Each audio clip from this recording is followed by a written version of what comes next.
All right, so I just wanted to remind everybody to keep your mics off during the presentation. The first presenters, Carl, Caroline, Sean, Leonard, please let us know if you would like participants to unmute themselves for questions or write things through the chat. Sure. I think we were open to just questions if people want to chat. And then we also had a PowerPoint if we're able to share that too. Perfect. Yes. Yes, you can go ahead and share your screen. And so I'm gonna give you guys 20 minutes to start, and I'll let you know when we're close to the time. But if people have questions, you can unmute yourselves or just write it down. I guess we can go ahead and start with our first presentation then. Great, thanks so much. How's it going, everyone? My name's Carl from DePaul University Center of Community Research. Does everyone else from the group want to introduce themselves? Yeah, sure. So I'll go next. My name is Samuel Yu. I'm also from DePaul University from the Center for Community Research. Hi, I'm Caroline, also research assistant at DePaul Center for Community Research.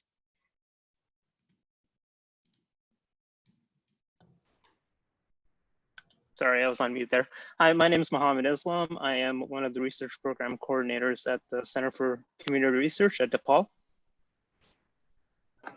Hi, everyone. My name is, I'm sorry. I need Jason. Hi. DePaul. Sorry, Dr. Jason. Hi, everyone. My name is Sean, also from DePaul University Center for Community Research. I'm in the doctoral program at the, doctoral program in community psychology. Great, so we were just gonna get started right away then. So this was gonna be a roundtable discussion, hoping to just talk about aggregating data from different international sources, different community-based sources, and some of the benefits to doing that and some of the disadvantages of that. So we were just gonna do a quick overview. And then afterwards, we had some discussion questions. So just to kind of start things off, so our research center studies myalgic encephalomyelitis, chronic fatigue syndrome, which is a very poorly understood illness. People who have this illness are typically very marginalized and stigmatized because there still is not a clear definition of what the illness is, and there's also not a lot of funding. So one of our goals at DePaul is to sort of bring more funding in, try to kind of advocate for this group by conducting research. And so kind of the specific example we were hoping to talk about today, we have a questionnaire at DePaul. It's a symptom questionnaire, and it was distributed widely to different researchers from many different countries. And we ended up with many different data sets from different places. So we had 11 total. We had data coming from Japan, Spain, Amsterdam. Some was just collected by DePaul University. And so we were going to just talk about some of the challenges of trying to combine kind of these unique community-based sources from all different places, some of the challenges, some of the benefits of that. Yeah, so when we were putting together our aggregate data set, we ran into a few issues with merging our items, and I'll talk about our problems with disability status. So participants could say that they were on disability, government disability, but what was interesting was that our Norwegian samples actually included a couple additional options for being on disability. So in Norway, there's disability programs that don't exist in the US. So we were faced then with this decision of whether or not to group people who said they were on some form of disability as being in a general US grouping, or if we should keep it separate and if it should be its own thing. So we figured too, then if we're going to do any analysis on this, I mean, sure, we could group these people as being on disability, just one general thing, but then we'll be losing some information because these options aren't exactly the same. You know, we'd be assuming that there's some system of work and disability benefits that are general across all countries in our data set, when in reality, it's not really applicable to everyone. So that's just what we noticed during our process, is that it's pretty difficult to combine some of these items when we're using international data sets, especially when questions are structured differently in order to touch upon specifics within certain communities in different countries. And so, yeah, that's a big question that comes out of this, that in our process, what we were doing is how do we combine these variables and how can we reconcile any of these differences when we're using international data? So I'll hand it over to Sam now. He can talk about some of our problems with race and ethnicity. Yeah, so really the involvement of race and ethnicity when discussing international data sets also proved to be pretty complicated. You know, when we have data coming in from Norway, Japan, Spain, Amsterdam, it became really clear that each defined race differently, as to be expected, or even just reinterpreted the original survey questions wording when asking about racial identity. For example, all three of the Norwegian data sets we use instead replace race with nation of origin. And this is common for people who work with international data. I mean, the UN's did a survey back in 2003 that showed that you know, the majority of its constituents ask about national or ethnic origin, but this ranges from terms like race, ethnic origin, ancestry, indigenous, etc. I mean, the Japanese data set that we received omitted the question entirely. So while coding these international data sets into the more typical US perspective or framework of race, involved making some assumptions or deliberately leaving out terms that don't translate very well, let alone very US specific versions of ethnicity, where, you know, in the US, we typically ask whether or not an individual is of Hispanic or Latinx origin. This obviously does not translate very well to other international data sets. But really what we wanted to focus on is kind of the concerns about what sort of specificity is lost when we make these translational assumptions, when we're trying to bridge one racial definition to another. There's also a different kind of intrinsic value that's lost when a participant reports, you know, for example, in our Norwegian data set, someone reported they came from Pakistan. But if we use the kind of the US-centric model of the census categories, we would lump them into white/Caucasian. So these are just kind of things to maybe think about in the meantime as we lead up to the discussion questions towards the end. Yeah, so as we've kind of been alluding to, there are many benefits and drawbacks to aggregating data, especially from multiple sources. From a statistical point of view, you know, you get to increase the amount of data you have, which can allow you to increase statistical power and sensitivity. And this is potentially great because it allows you to detect, you know, potentially smaller effects that you might have missed if you had a smaller sample size. And some of these effects can represent smaller populations or communities that might either go underrepresented or just, you know, you might have just glossed over. But from a non-statistical point of view, aggregating data from a diverse population also allows you to find commonalities across those groups.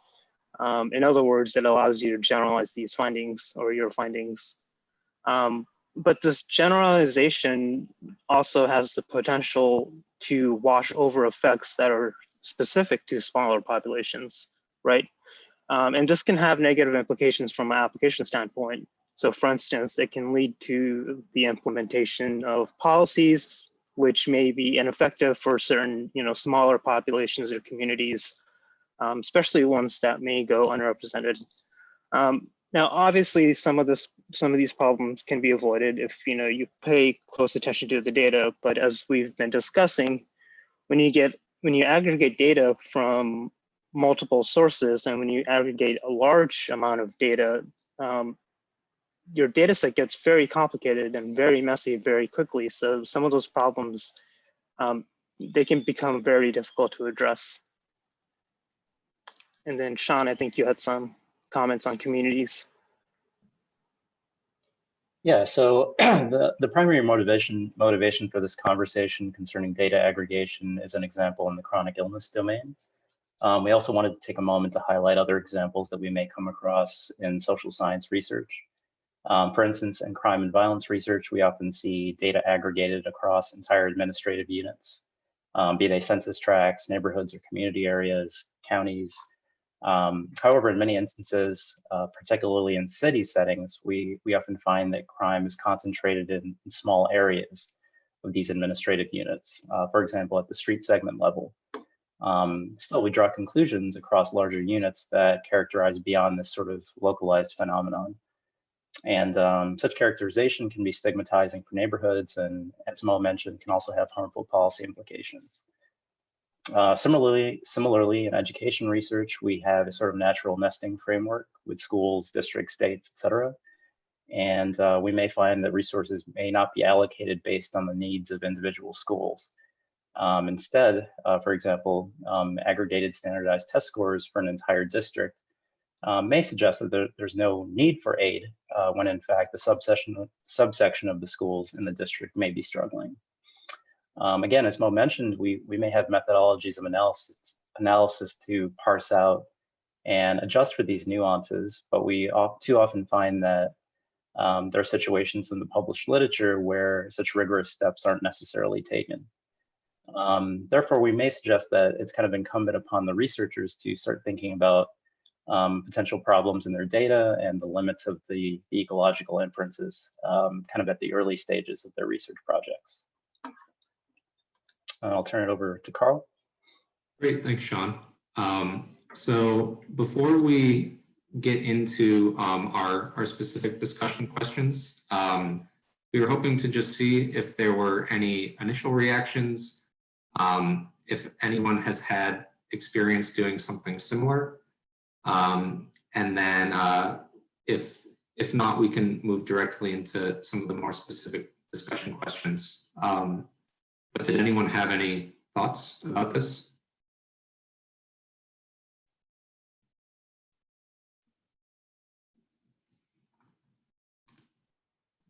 Just a reminder that you can unmute yourself and ask a question or a reply, and or write it in the chat.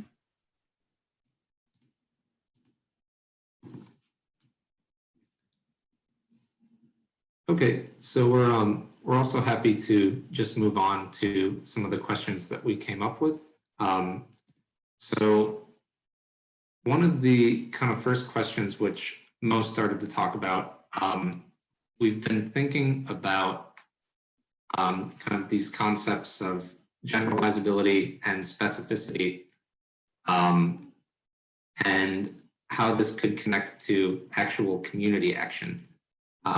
And when is a larger, kind of more generalizable data set going to be effective?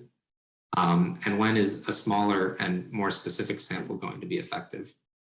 And I know one of the things that we have been thinking about a lot as a group is sort of funding, where if we're trying to do something at kind of a higher ecological level, having a really large generalizable data set might be the most effective way to sort of secure funding kind of at a higher level. But at the same time, for me personally, I keep thinking about everything that is just lost, kind of as the data gets larger and larger and more diverse, kind of the nuances of these community-based samples starts to disappear. So I didn't know if anyone had any thoughts about that, or maybe examples when, you know, some kind of large data set just wouldn't be very useful at all. I think, sorry, Dario here. I think it's important to like have conversations between aggregate data and disaggregate data, like especially for the community. I think what comes to mind is when, for instance, like when we're taking the census and racial categories are outlined. I know from like the very, very early on in the census, like racial categories were very vague. And as we got closer and closer to 2020, the ethnicity and the ethnic subcategories were sort of like added in and add more profile to the racial category. So for instance, with Asian American and Pacific Islander populations, early on, it was just like Chinese and Japanese, and nobody really paid attention to the fact that there were other ethnic and national categories for defining those individuals. So over time, for instance, in a higher ed institution, some ethnic minorities might not be experiencing the same privileges as the other ones in which they are, aggregate in. So for instance, like Asian American populations, like Vietnamese, Chinese, they may be experiencing different like forces of success, academic success, and education boards may be looking at that and maybe saying like, oh, that region, that ethnic category is like doing successful, and those schools, they don't need the funding, like they're doing good. So I guess like informing policy, specificity does matter. Yeah, I guess that went on too much. I'm sorry. No, not at all. That was really interesting. I absolutely agree with you, and that's kind of been my biggest concern with this project, is just sort of kind of losing the picture. Kind of every person who is a part of this data set, it feels like they become less of a person the more you lose demographic information, because you just start to lose track of who they are. Yeah, and with this specific one that you guys are talking about, like neurotypical and neuroatypical like data sets, like pathologizing like individuals or actually considering them as like people in terms of like how to serve them policy wise, it's a very important conversation, I think, especially measuring generalizability and specificity and how that is like useful, I guess. Yeah, if I can add something to what you said about kind of the racial categories. When I personally did the work on coding the racial variable for this project, and I definitely feel what you said, where I was reading through these qualitative responses on what some people identified as, or how that data set categorized race, and it felt pretty off-putting to have to put people in certain categories where I knew intrinsically that there's value being lost there. Like you said, like someone from Vietnam, or personally, like my family's from South Korea, and their living experiences are very different from each other, especially culturally as well. So yeah, having to lump some people into these categories just based on kind of the U.S. Census categories that have already been set up, it was definitely painful. With that like phenomenon specifically, I'm thinking like the model minority for Asian Americans, like how success looks like and how everybody just assumes, like that's just like it's important to be able to differentiate. Right. That's definitely not limited to just a like Asian Pacific Islander experience too. It's just definitely like Hispanic, Puerto Rican, like all like it's a problem for sure that needs to be recognized. Great points.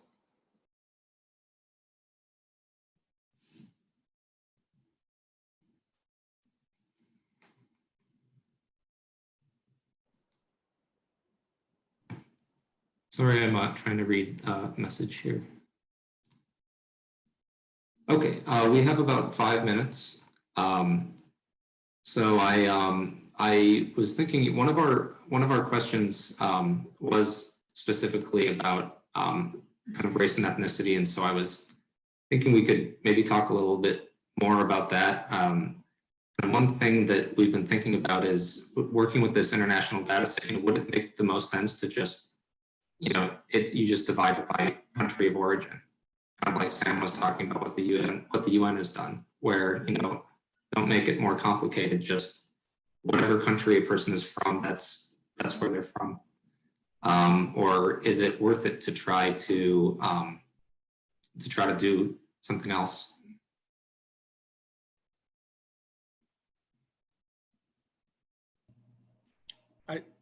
Can you hear me, Carl? Yeah, I can hear you. So I think you might be losing some vital information if you do that, because you might have ethnically diverse groups of individuals within a country. And if you classify it simply by country, you're going to be losing those unique individual identifications. So That's a good point. I mean, I don't know how to a better solution, but I think just kind of painting with a broad brush by saying subgroup A is from, you know, the United Kingdom or wherever, because there's such a great amount of diversity, we'd be losing that. So that's something to consider. Yeah, absolutely. Can I just read this question before we're done? So this says, could aggregate be used kind of as a beginning picture of sorts, and then zoom in on specifics after the fact? Wherein the ambiguous categories could be looked at after the aggregate data is collected, and could include a two-step process where the two don't have to be used in a mutually exclusive manner. I think that's so this is something that Sean alluded to. So this is a top-down process, I believe. And I think in the literature, this isn't necessarily quite being utilized, but I think researchers from here on out should take this approach where they plan ahead. You know, we have this large data set. We know what's contained within. We should perform these analyses over the general data set and just an overall. And then afterwards, we should, you know, run these post hoc tests on more specific populations, communities, or you know, groups afterwards. So I think this is a correct approach. Yeah, and I think another part of the story is, from the researcher's point of view, is to make sure that you're very explicit just about any steps that you're taking. So if you publish and you put something out there, you know, the public is very aware of the specifics of what you did with the data. Of course, like you know, it's not unreasonable that some of those like specifics might get lost when they sort of reach higher types of headlines, but I'm not really sure that, I suppose that's maybe a different sort of question. But I guess from the research perspective, maybe it's very important that you're very upfront, honest, straightforward, explicit, detailed about everything that you do in the data sort of wrangling process.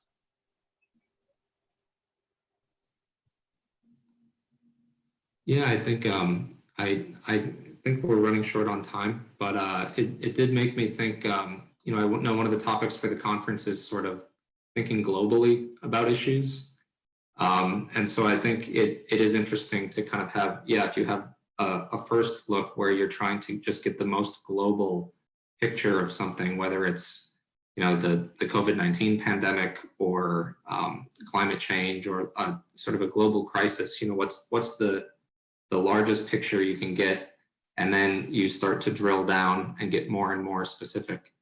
And that just seems like the right approach for something like a pandemic or climate change or something that's so global.